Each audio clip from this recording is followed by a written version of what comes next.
Your forge building in Raid is not just an incredible source of powerful new items to slam on your very best champs, but it is also an incredible source of silver. So what is up there, guys? This is Cobb, and welcome all beginners. This is going to be our ultimate crash course to getting you up to speed with how you should be using and abusing your forge building. So first of all, how are we going to maximize our silver gains when it comes to using our forge? Well, before we can decide what we're going to be crafting, what trash we're going to be crafting in the forge, most importantly, to sell and make some easy silver, we're going to talk about how you're going to be gathering your materials up first. And the quickest and easiest way to get that done, that you're going to be exposed to first as a beginner player, is of course going to be your faction wars challenges. Different faction wars paths are going to open up every day. We've got some keys to spend here, which is a cardinal sin. You never ever want to let these just go on by without spending your keys, right? You want to spend all of your faction wars keys every single day, even if, like my High Elves faction crypt, you're not able to get very far, right? Even if you're only able to farm stage 1,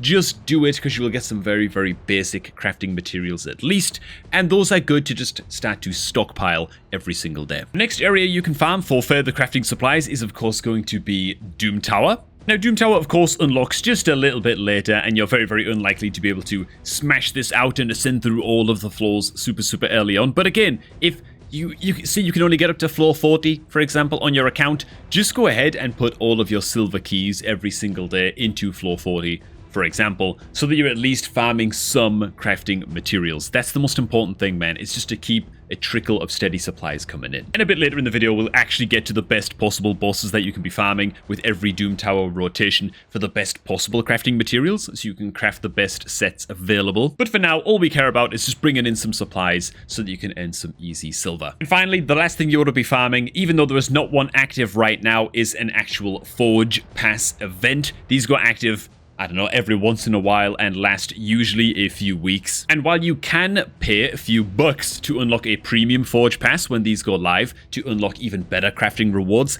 even if you don't pay, right, and you don't want to pay for the premium Forge Pass, just farm the free rewards track anyway to get your hands on, once again, some kind of trash materials that you can pump into lower quality gear that we can then sell off after crafting it in the forge. So you've got some materials stockpiled. For example, I've got a reasonable amount of Fatal crafting materials right here for the Fatal set, which is actually one of the slightly better sets that you can farm from Doom Tower, at least while Molten Dragon is in rotation, or Magma Dragon, that is. But you can see I have a lot of really crappy crafting materials right here. If I go up to the higher tiers of crafting materials, I actually don't have that many. So we're just going to focus on the crappy stuff right now. Also, as a quick word of warning, you never ever really want to be crafting items in the level 4 to 5 level bracket.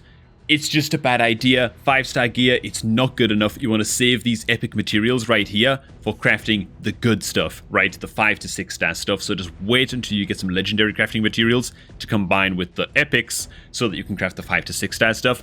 Don't be wasting your epic crafting materials on crafting the 4 to 5-star stuff. It's just not good enough, right? Said, you can spend as many of the blue materials as you want in that case on crafting the garbage, okay? So you want to be crafting big batches of garbage in stacks of 10. As you can see right here, it's going to cost you 10,000 silver. It's fine. You'll make that cash back as soon as you sell all of this garbage. And you do not want to apply any ranked charms or rarity charms or type charms or anything to any of this gear. It doesn't matter. You don't want to waste your charms doing that, right? Just go ahead and craft 10 vanilla pieces.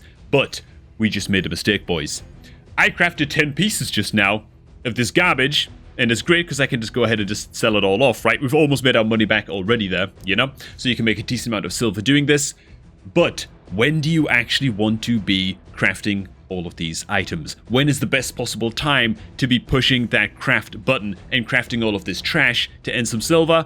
Well, that is during clan versus clan events, right? The CVC events. Why? Because every item that you craft in the forge during a CVC event is going to give your clan free CVC points during the clan war. So ideally, no matter what you're crafting, even if you're crafting like the super high quality stuff and you're putting on all your rank charms and stuff, and maybe you just want some really good, I forgot the name of this gear set, you know, even if you're crafting your better stuff, or you're crafting the absolute garbage, right, and you're putting no charms on this, you want to be doing that during CVC. It's very important, because that way at least you're maybe getting some better gear from the 5 to 6-star stuff, you're earning some silver from crafting the garbage, right, and just selling it, and you're earning CVC at the same time. Double dipping as much as possible into as many kind of events and whatever in Raid, as much as you possibly can. It's kind of a thing, it's sort of a theme. You get used to it pretty quickly if you're a new player. Now, how often do clan versus clan events come around? Well, right now at the time of recording, it's once every 2 weeks. It might become once every 4 weeks in future with the release of the new CVC game mode, Siege. Alright, so that is crafting the garbage to get your hands on some easy silver. Now, which are the best possible sets that you want to be crafting, at least the farmable stuff? Let's start there, man. But before we get to that, if you are looking to start off a new Raid account, or you know somebody who is, or you're looking to start a new free-to-play adventure,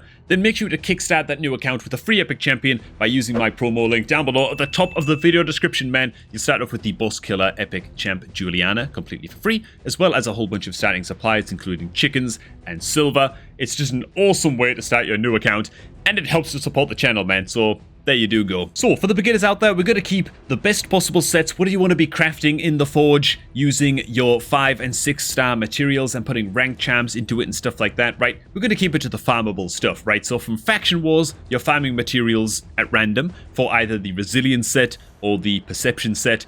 Generally speaking, the Perception set has way more longevity than the Resilience set, right? The Resilience set, it's fine. Okay, it gets some plus defense. You know, it's not bad to have as like a 2-piece set for some like tank champs and stuff like that, defense-based champs, whatever. But the Perception set, I mean, 75% of the champs in the game, maybe more, require accuracy. Accuracy is going to be a bread and butter stat on your account.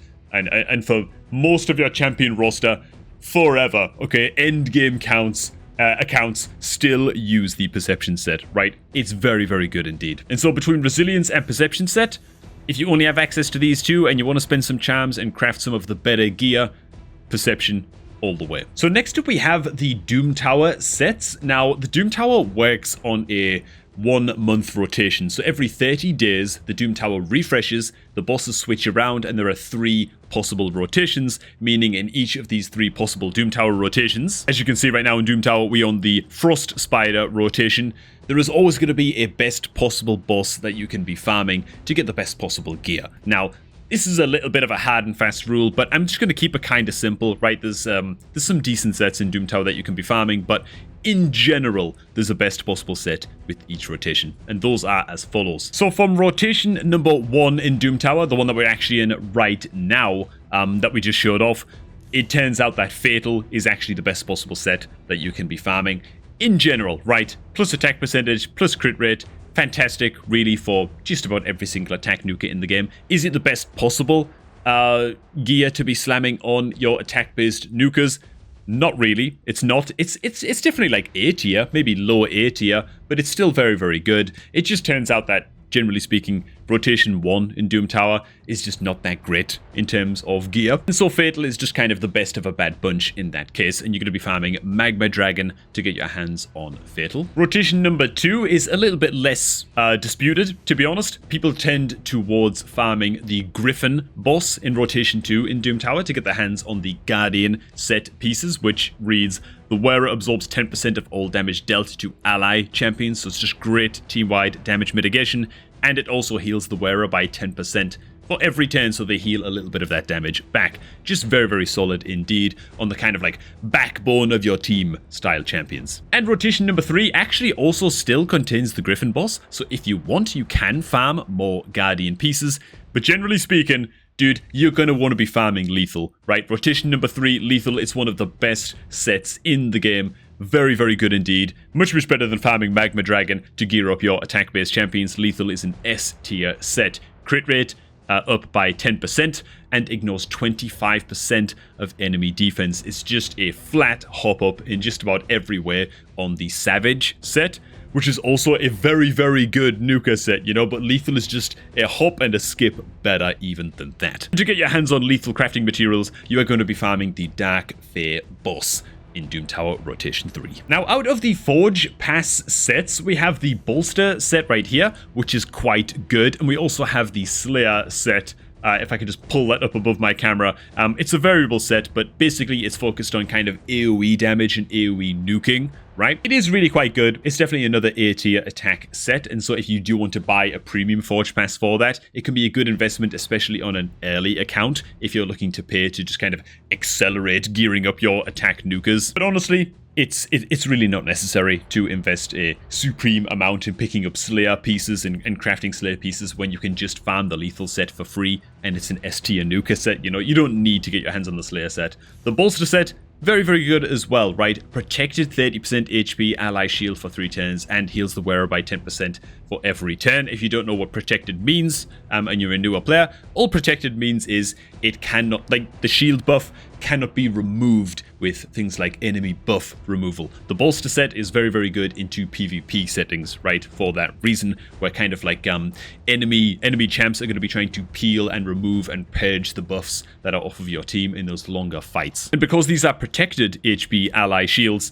it makes it so that the bolster set is just a flat hop up to the regular shield set. Both are very, very good, but again, would I recommend, I mean, if you farm the Forge Pass and you get a bunch of 4 and 5 star items for the bolster set, right, because you're only using the free rewards track for the bolster set Forge Pass, I think it's actually an exception to the rule. You're allowed to craft the 4 to 5 star pieces for bolster items, and same thing with Slayer as well. If your account is very, very new and you just want those free gear hop-ups, you might as well do it, okay? But that's like the only exception to the rule. The first 6 months of your account and you're just very, very desperate to get some gear because yeah, you just haven't got a lot to work with on your account, and frankly, you didn't pay for the legendary Forge Pass, you know, the premium Forge Pass, so you don't have any legendary crafting materials, so you can't craft the 6-star stuff anyway. Does that make sense? So that makes it kind of okay then to craft, okay, the 4 or 5-star stuff is the best you're going to get in that case if you're sticking to the free track. Now, to wrap this up, I gotta mention once again, dude,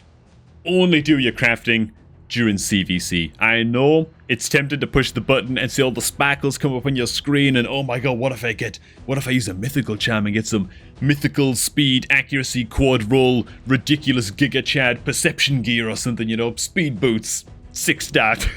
Just like the best possible. Just wait, okay? Just be patient. Wait for the CVC to roll around. Just ignore your Forge until then. And most importantly, just make sure you're hitting the faction wars every day, spending all of your keys in the faction wars, and spending all of your keys in the Doom Tower as well. Just farming whatever you can until you can farm one of the premium bosses that we mentioned just a bit earlier. And just stockpile your supplies, man. And then, yeah, you get to have a lot of fun during the CVC, pumping a lot of points for your clan, earning a lot of silver, and getting some juicy gear upgrades. And alright man, let's wrap things up with the happy little GameLeap promo code. If you haven't used this code already, go ahead and input code GameLeap to get your hands on 10 free experience brews, a free energy refill, and 100,000 silver. Using this code and sharing this code amongst your clanmates is by far the easiest way that you can help to support the channel and say thanks if you found this video helpful. If you didn't find it helpful, well, goddamn, I'll try and do better next time. Thanks for watching, guys. Hope you all did enjoy this one, and I'm going to catch all of y'all just a tad bit later, man.